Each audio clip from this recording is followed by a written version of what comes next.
નગરપાલિકાની સામાન્ય ચૂંટણી બાદ પ્રમુખ પદે કોણ? તાજેતરમાં સાબરકાંઠા જિલ્લાની ખેડબ્રહ્મા, પ્રાંતિજ તથા તલોદ 3 નગરપાલિકાની સામાન્ય ચૂંટણીઓ યોજાઈ, જેમાં ભાજપનો ભગવો લહેરાયો છે.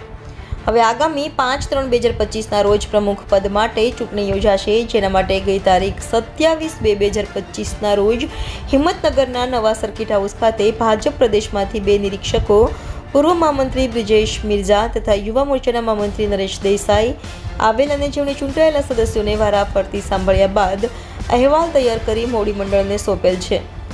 હવે આગામી 5/3/2025ના રોજ ખેડબ્રહ્મા પ્રાંત અધિકારી અને ચૂંટણી અધિકારી શ્રી નિમેશ ડી પટેલની અધ્યક્ષતામાં ચૂંટણી યોજાશે.